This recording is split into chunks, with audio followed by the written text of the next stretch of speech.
Timberwolves flowing in their veins. Mackie and Judd on SKOR North and SKORNorth.com. So, going to Auburn, obviously playing with a pretty decent big in Jabari Smith and having a similar game, as far as like the perimeter wise, I think Cat's obviously a little more physical than Jabari. Jabari likes avoiding contact a little bit, but he's obviously a super skilled big, and I wish him nothing but the best. But as far as playing with another big, I think that in that system I can thrive, and so I'm really looking forward to it. Love Walker Kessler just throwing shade, throwing shots. I wish him all the best. He's a great player. Kind of soft, not gonna lie, guys. Kind of a wuss, kind of a wimp. Doesn't really want to bang in the paint. But I wish him all the best. Just think he's a wonderful player. But soft as Charmin, wet Charmin. Yeah. I like him already. Delivering the takes.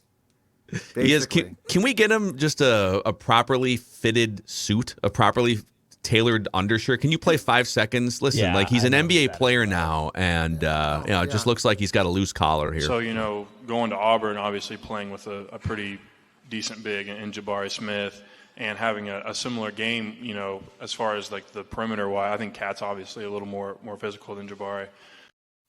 Yeah, you need the V. You need a V. He's a big enough, he's a good enough dude. You get the V, so then there's no peak. There's nothing hanging out of the shirt. You just get a little peak. He needs a V-neck. That's what he needs. Or he just needs a tighter collar. If you're gonna. Or a tighter collar. His name's Walker Kessler. Allow the man to live like Walker. Walker, Texas Ranger. This is Mackie and Judd, and this is also the lead up to the most fantastic part of the NBA calendar, when anything and everything can happen. All of the rumors are on the table. And the great unknown is in front of us for the Timberwolves. Now, we'll get into, so Taurean Prince is back, 2 years, $16 million. Finch said some interesting things about another young player on the roster. We will get to write that down, predictions today as well. But the biggest thing on the table here this week is, as we record this on a Wednesday, tomorrow, Thursday, Karl-Anthony Towns is eligible officially for a 4-year, $211 million Supermax contract. Supermax.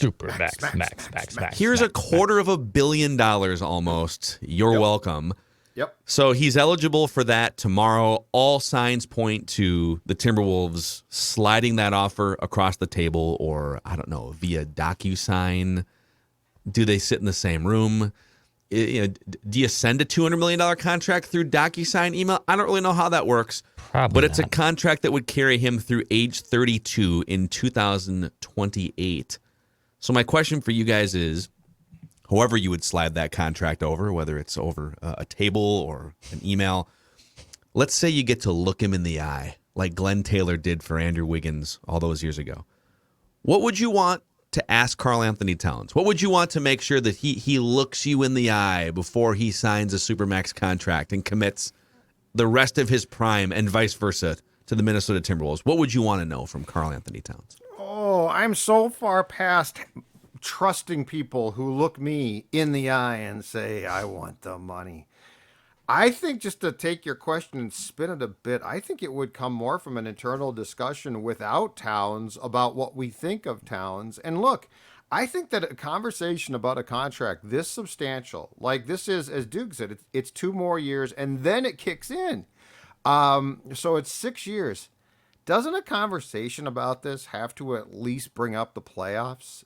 Like internally with Finch and Conley and the basketball operations standpoint, Phil, doesn't it have to involve the fear that I'm sure that the basketball people well beyond Phil Mackey felt after, what was that, game 1 or 2? No, game 3.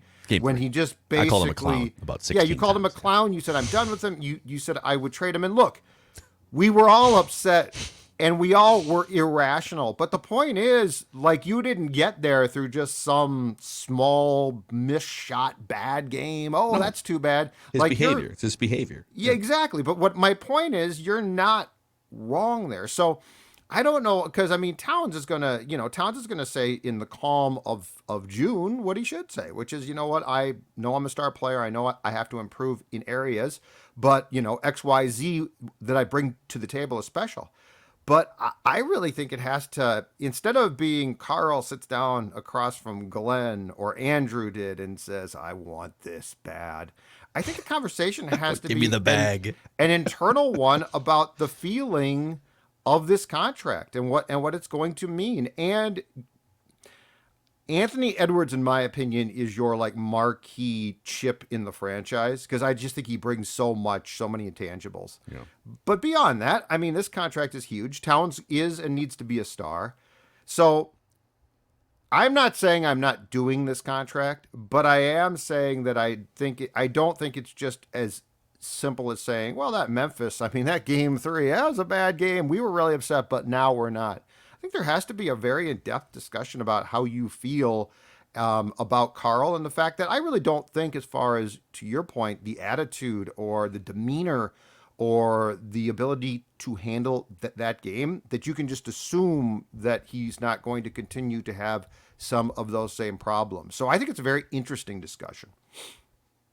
I think he is 100% worth the Supermax. And let's even, not just removing the player and his attitude just for a second here, look at also where the salary cap and where the luxury tax is trending over the next 5 years. So right now, the salary cap in the NBA is 122. The luxury tax is 149. By the time 2025, 2026 rolls around, and if Cat is indeed playing under a Supermax, he'd be making $50 million in that season, then up to 54, then up to 58 in years 3, 4, and 5. It's ridiculous. Ton of money, right? A lot of money. But the cap in 2025 is 134. The tax is 164. It goes up to 141, 172, 148, 181. So like the cap is significantly going up. The luxury tax is significantly going up over the course of the contract. I don't think it's going to be a situation where they're going to be completely eating that money and Cat completely erodes as a player. So financially, I'm actually okay with taking a humongous risk. Yeah, paying a guy $50+ million in years 3, 4, and 5 because the rest of the league's cap continues to go up. And if you wanted to move him, if he becomes disgruntled, let's say, if he's still a good player, but he comes disgruntled, as Doogie has pointed out too, you could probably move that contract. Yeah, it's that's a good point about the cap going up because these contracts, when they come out, they always think about the contracts that are now expiring, like the ones for Russell Westbrook. He's got 1 year, $47 million left that he opted into, and James Harden here in the next 24 hours has to figure out, am I going to opt into my $47 million? And at the time of those contracts, you're like 4 years ago, you're like, what? These guys are going to make almost $50 million, and Cat's going to be almost $60 million in 5 or 6 years from now. But within the context of the cap going up, it's not quite the crippling contract that maybe it looks like if things don't work out. But yes, this is a guy that dropped 60 points in 36 minutes in a mid-March game against San Antonio. 60 points in 36 minutes. We know what he's capable of. He's the greatest shooting big man of all time. He is, percentage-wise, that is a fact. 7-footers do not shoot 40% from three-point range. Mm-hmm. And when he puts his mind to it and goes into cyborg mode, like you saw in Game 4, for instance, the bounce-back game from the colossal, 26-point blown lead in Game 3, he can be the best player on the court in a playoff game and lead the team to a victory. And we know what he's capable of at his peak. The question is not what is he capable of at his peak. The question is how consistent can he be? How much can he raise his floor when his emotions are running high? And so that's where it's hard. Like when you talk about, all right, we got a briefcase of cash here, Karl. It's $211 million guaranteed. That doesn't kick in until after you make another $70 million over the next 2 years. So you're going to pull in over $250 million over the next 6 years as we slide this contract over to you. It's hard to do that from a place of sort of franchise desperation, right? I mean, you can't. The Timberwolves aren't exactly a team that can get nitpicky about, well, we didn't like his attitude and we don't like the way that he kind of melts down in playoff games. Therefore, we're going to play hardball contractually. You need to sign him to a contract and sort of cross your fingers. But it's hard to give a guy $250 million over 5 or 6 years on one hand. And then on the other hand say, okay, we're going to coach you hard now, Karl. We need you to be much less reactionary and much less emotional in some of these big games when officials are making bad calls. Like we need you to rein that stuff in. It's hard to play both sides of it to me, but you have to try if you're the Timberwolves. Well, and that's why I said I think this is more of an internal discussion that doesn't involve Towns, though, because look, if you sign Towns to this contract, which it sounds like they are certainly planning on doing and probably should, you cannot act surprised if things don't change. So, like, if you get to a playoff game a year from now and he, goes from melting down in game 3 to being spectacular in game 4, that's him. At his age, I don't think athletically that there's going to be this seismic shift to become this tough guy who the officials in his mind screw him and he's like, I'm going to power through this. What we saw from Karl in the back-to-back games 3 and 4 is very much him. So I think the internal discussion has to be, we know what we are signing up for. That's where the Wiggy thing drove me crazy, because there was the quotes from Glenn and the quotes from the Wolves when he got his max was basically, look me in the eye and tell me you're going to be different. No, he's not. Plugged into what he was in Golden State. The infrastructure there is the word I was looking for. He's going to be very effective, but the infrastructure here was not effective, called on him to do too much. And then the Wolves were like, but you looked me in the eye and told me this, right? And this again where I believe that Tim Connelly is going to be a far more savvy executive, because he's played this game and I think he's a smart dude. You have to know what the price point and what the results for Karl are going to be. And that's going to be, you're going to get a great player, but you are definitely still going to get a guy who, if he melts down, you can't then say, but he said he wouldn't. Yeah. And I do think the new Timberwolves are not going to be like that too, just to preface it. Yeah. No, it's not a hard decision to sign him to the Supermax, because there's only a certain amount of players that make an impact like Karl-Anthony Towns can. Sure. But yes, you are committing the next 5 or 6 years, and assuming that you keep him around for the duration of the contract, because you expect to be competitive. Yep. You are hoping that he can not train wreck some of these big games, and it is not. I know people have kind of gotten on me for how much I maybe overreacted after Game 3. They played 7 playoff games if you include the Clippers game. He was an active anchor for them in 3 of those 7 games. Like, whether it was fouls or just sort of out of context offensive shots because he's trying to force something that's not there, whether it's behavior, getting caught up mentally in the emotions of bad calls or whatever it was. I can see maybe 1 out of 7. Draymond Green got booted and suspended from an NBA Finals game in series 5 years ago. So it happens, but for it to happen 3 times in 7 games, it's a huge problem. So I think it's okay to say, here's all the great things about Karl-Anthony Towns. Here's why you would absolutely give him the Supermax contract. But over here, we can't ignore this. You're not going to get to where you want to be as a franchise if you just ignore this and maybe even empower it to continue to happen. So I think you have to be able to say both of those things.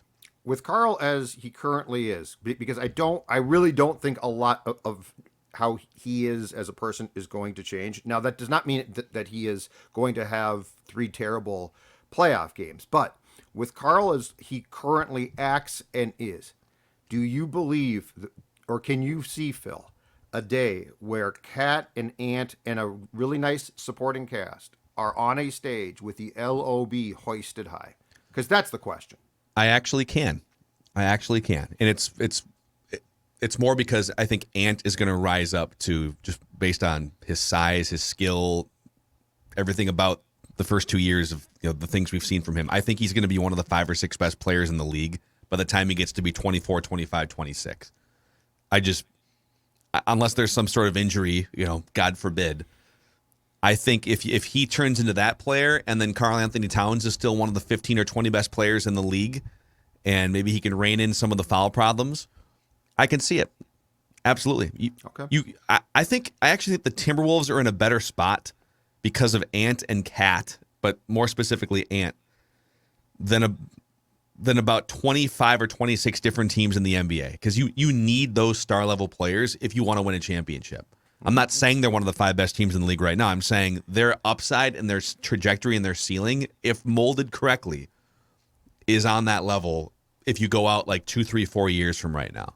But they're going to have to take more lumps in the playoffs, probably. They're going to have to nail a 3rd player at some point.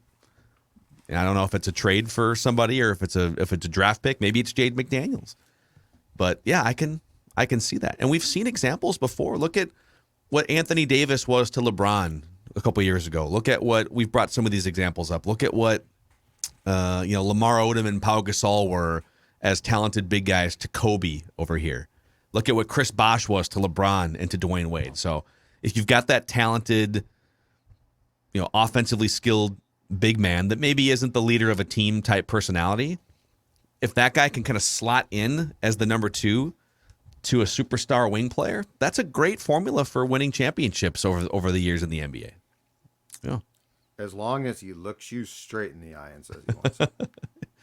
Look me in the eye. Judd, why don't you look us in the eye and tell us how we can lose weight this summer? Oh, yes, exactly right. In fact, down 40 pounds thanks to my friends at Livia Weight Control Centers, and now it's your turn. It's your turn to do what I did, and if I can do it, you can too, and that is drop those unwanted pounds with a program that not only helps you take the pounds off in an easy way, but also, probably most importantly, helps you continue to keep the pounds off. So you don't lose the weight and then they say, good luck. They actually help you through the entire process. And the Simple Start plan now, $59. That's right, only $59. 855-GO LIVEA, Livia, LIVEA.com. Inside or outside the state, they can help you lose the weight. You'll feel great, Livia.com. Also, our friends at Federated Insurance have been helping business owners for over 100 years, based in Owatonna, and they are also partners with the Timberwolves, so all sorts of intersecting interests here. And they're all about risk management, tools and resources to help maximize the success of your business. You can find out a full list of industries Federated protects and works with at federatedinsurance.com, where it's our business to protect yours. Boys, a couple other things, Wolves related. As we go into the new league year, Taurean Prince coming back on a 2-year, $16 million contract. Really good role player. Just a good, solid 15, 20 minutes per night on a regular basis. Now, the first 15 or 20 games, he couldn't hit the broadside of a barn to save his life with that shot. He was shooting 20% from three-point range, but he wound up shooting for the once you got to late November to the end of the year, he shot 41% from three-point range and 48% from the field, and just fit in very well, moving the ball, cutting, could play a little defense. So I like it. I think it's a reasonable price. I do wonder, as they try to get more playing time for Jaylen Nowell, which is another topic to discuss here, because Chris Finch, we'll play a clip here in a second, but I just wonder with Beasley and Taurean Prince coming back, and are they going to try and find more time for Bolmaro over here? And then they drafted players, and Jaden McDaniels, but you want to get Jaylen Nowell some extra playing time. I do wonder how this is all going to work, or if a trade is in the works at some point in the next 5 to 7 days. Coming back. I don't think Beasley's coming back. I think he's going to trade him. I think he traded him once for a reason, probably. And you know what? The inconsistencies of him on the floor probably drive Finch crazy, because you don't know. And then the problem too is, Bees will come into games and will decide, I'm just going to jack up my shots. I don't know that he fits that role consistently, right? Because he doesn't start, comes into games. If he's hot, it's awesome. He's fantastic. Yeah. Problem is, if he's not hot, he's still I'm going to get mine. And on this team right now, with the players that they have, for a bench guy, I don't know that that's the greatest idea unless you are going to hit the majority of those shots, and that's a difficult thing to ask for. Yeah, Beasley's such a weird player because he finished 4th on the team in shot attempts per game. He takes 11 shot attempts per game. He needs a lot of shots to get a feel for. But then he's also one of the best 3-point shooters in the league, especially when he's hot. He can literally knock 5 or 6 down in a game. But is it worth that many shots and that little defense at that price, whatever it is, $15 or $17 million a year? I don't know. I feel like Beasley should probably play a lot and start on a team that's not very good. Wasn't he averaging 20 points a game on this losing Wolves team 2 years ago? But I think he fits in. I think if you can start him and he gets his shots and his team is not good, but he gets his, I think he's probably fairly satisfied. Yeah. Well, yeah, I think he'd prefer to win, but at the end of the day, I'm not worried about. I am advising him what's best for him, and I don't know that he is a key part of a good team. Can we play? Do we have the Jaylen Nowell clip from Chris Finch Dex? So this is kind of he was asked about the nucleus, and he mentioned Jaylen Nowell's name in the nucleus of Ant and Jade McDaniels, and someone followed up. Oh, that's the second time that you've kind of brought up Jaylen Nowell's name, and this is what Finch said. And thankfully, he was there to play when we had injuries or absences for COVID or whatever. But now it's, we're trying to figure out how to get a more consistent role for him, and we want him to feel as a part of that our young core as anybody else that's here. So it's easy to forget sometimes these guys, but everybody helped us at some point last year. Played significantly good basketball. Couple Jaylen Nowell facts for you, because I love him. I think he's amazing, and I wish they would have gone back and played him more in that Memphis series. So he finished 5th out of the 18 players that logged at least a game last season, and 15 of the Wolves players played in at least 30 games. So let's just say out of the 15 players that were in the rotation, Jaylen Nowell was 5th on the team in win shares per 48 minutes, which is kind of an all-encompassing, it's almost like wins above replacement in baseball.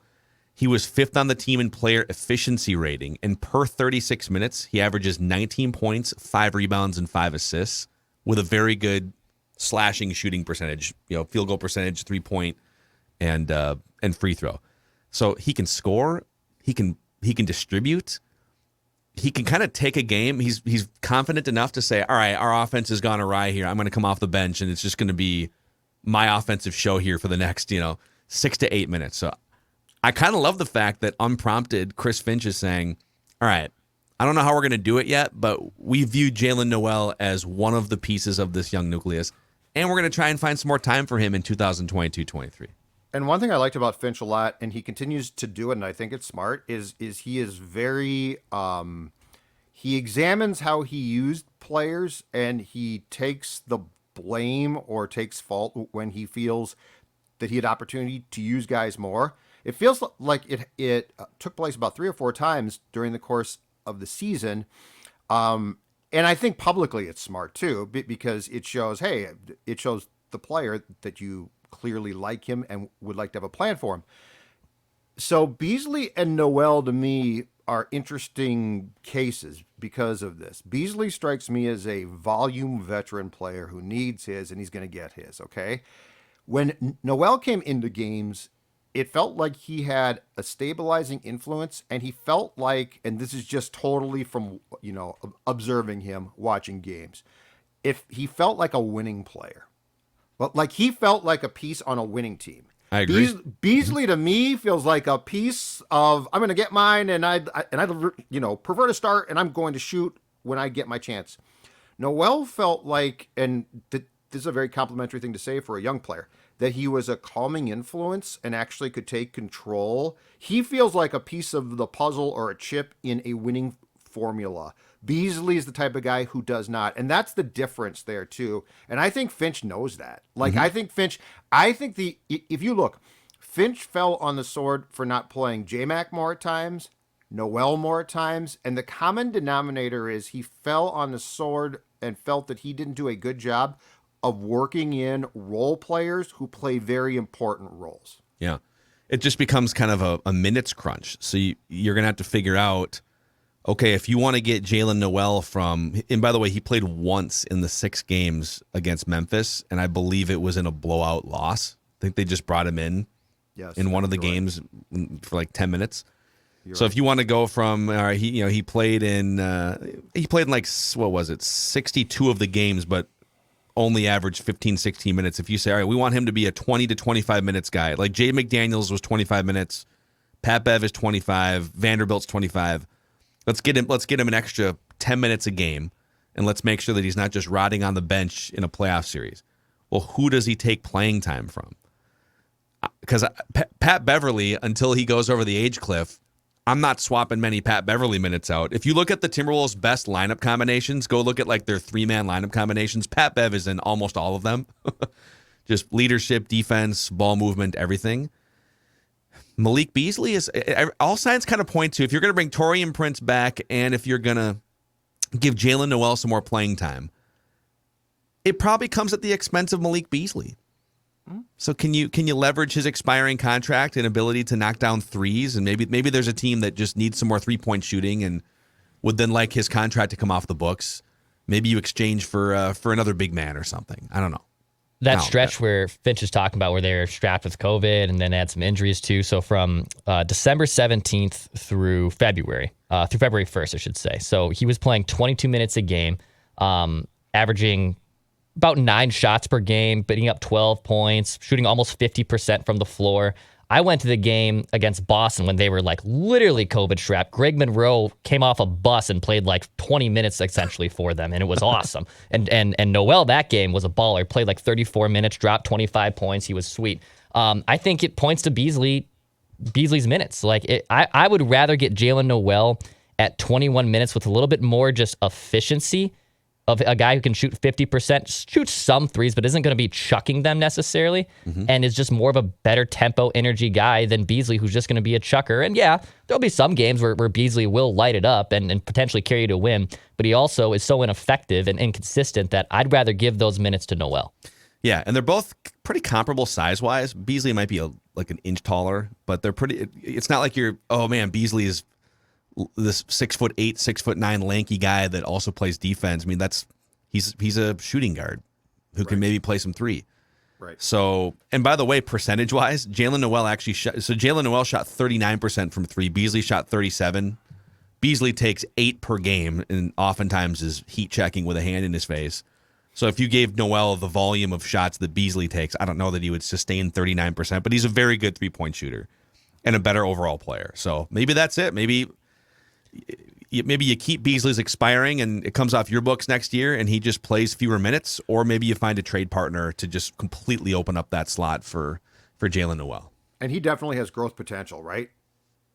Like, I think J-Mac is a really valuable backup player, but I think if you asked more and said, let's give J-Mac more and more and more. You're talking about McLaughlin? Yes. J-Mac? McLaughlin. Okay. Yes. Jaden McDaniel, sorry. 2 J-Macs on here. McLaughlin, I think on McLaughlin, if you decided to up his role more and more and more, I think he would hit a wall and you'd be making a mistake. Yes. I feel like with Nowell, that you are tip of the iceberg stuff right now. And I'm not saying he's going to be great, but I think you can press him to see more potential growth, and there's a good chance that you'll get that growth. Yep, I agree. I think we got to be careful what we ask for with Jordan McLaughlin. Good player. Is he a guy that you want? Because there are some people that were saying trade D'Angelo Russell and then just give 35 minutes a game to J-Mac. That might be a little bit of a stretch. But actually, this might be a hot take. I actually think Jaylen Nowell as like a 30 to 35 minute per game guy. Maybe not immediately this year, but I think there's a chance he's just a really good starting caliber combo guard. More of a shooting guard than a point guard, but can also dribble and make plays and absolutely set up the offense as needed. So what does Mackey know about basketball? Not as much as Kyle Taggy. Stick to baseball. No, not as much as Kyle Taggy. And by the way, today on this Wednesday, we will be debuting Flagrant Howls on the Mackey and Judd podcast feed, the SKOR North YouTube channel, and we're going to launch, it's the old Raised by Wolves feed, but since we stopped doing that podcast like 2.5 years ago, there's been an HBO show that's gone 2 seasons called Raised by Wolves, and then the Wolves used Raised by Wolves as a marketing slogan. That was my favorite. They just took it. So the name has been kind of hijacked from us, and if you search Raised by Wolves on Google, it's just the TV show. Yeah, so my brother loves that show. So that podcast feed is, if you already subscribed to it, it's coming back to life as Flagrant Howls sometime after we post this first episode. But you can always find those once a week during the off season here, starting today on the Mackey and Judd podcast feed and on the SKOR North YouTube channel. Kyle Taggy, for 2 or 3 years, ran Canis Hoopus, which is the biggest and I think longest running Timberwolves blog platform. And now he's going to do some podcasting with us and with Dane Moore on the Dane Moore NBA podcast. We're looking forward to that. But let's collect ourselves here, because it is that time of week every Wednesday where we have to admit that we were wrong. Write that down, and an accountability session coming up.